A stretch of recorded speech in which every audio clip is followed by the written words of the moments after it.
So Jaydeep, every time a sequel of is made, our expectations, like, will it be as good as the original?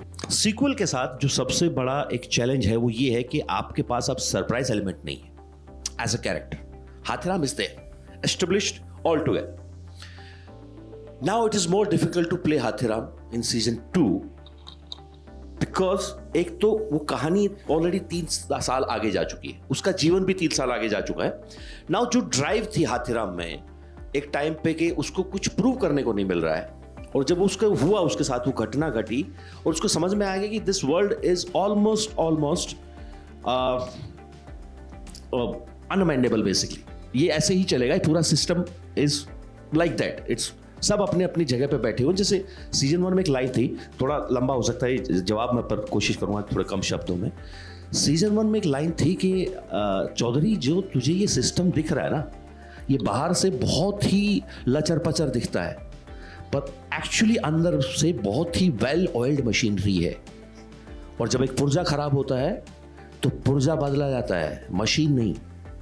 तो वो scene जो ऐसा sum up होता है ना हाथीराम के लिए कि मैं कुछ भी कर लूंगा, I will be still a very small part of this system. 3 साल गुजरते हैं और सीजन 2 स्टार्ट होता है. He is still the very smallest part of that system sitting on the same chair.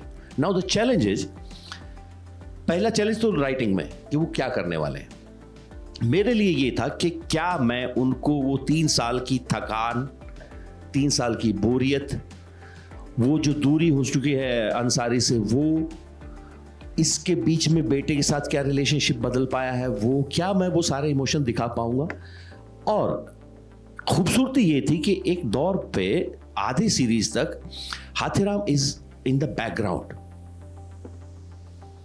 Of that character Ansari, because he's younger officer now in terms of, so you still have this thing ke he is one of the best investigating officer deep down.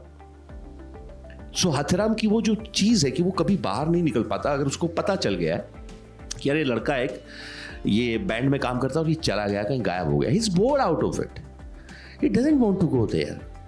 बोलता है कि यार इसका तू ऐसा है भाई, तू बताते इस औरत का 3 दिन से कहीं गया हुआ है, खत्म कर, मेरे सर पे झमेला नहीं चाहिए मुझे. But the moment it goes somewhere else, उसका वो इन्वेस्टिगेटिंग ऑफिसर अब दोबारा जागना शुरू हो गया, बिकॉज उसको वो किक चाहिए होती है. So the difficulty was to handle that character in a way that he is bored out of it and still he is a best investigating officer. And till the half of the journey he has lost something very personal.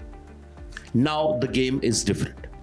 Now he's in a very difficult terrain, जहां वो उसके पास कोई authority नहीं है किसी भी तरीके की. ना उसको लैंग्वेज समझ में आती है, ना उसके पास कोई पावर है, ना अथॉरिटी है, but still half the journey he is taking it.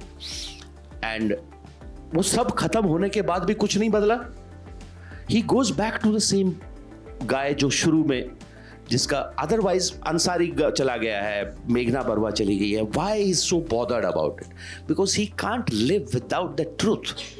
उसको जानना है कि वो आदमी जो गायब हुआ था, जहां से कहानी शुरू हुई थी, जिसकी वजह से मैं इस केस में फंसा. तो इस सारे भावों को ना हैंडल करना, क्योंकि आप कैरेक्टर के तौर पर तो आप कुछ नया नहीं दे पाओगे उनको, पर इन सिचुएशंस में वो क्या फील करता है, वो एक इंपॉर्टेंट, वो ज्यादा मुश्किल हो जाता है. इसलिए मुझे लगता है सीजन 2 ज्यादा मुश्किल होता है, राइटिंग के लिए भी, एक्टर्स के लिए भी, क्योंकि सब कुछ बता चुके आप. अब यहां से कहानी को, जैसे आपके सवाल में आती है बात, अब और क्या करोगे कि आपकी ऑडियंस अभी भी बोले अरे यार ये लोग बहुत अलग हैं, ये कुछ नया करके जा रहे हैं. So that is the challenge as an actor also, and as a team, as a maker, as a writer, director, everyone.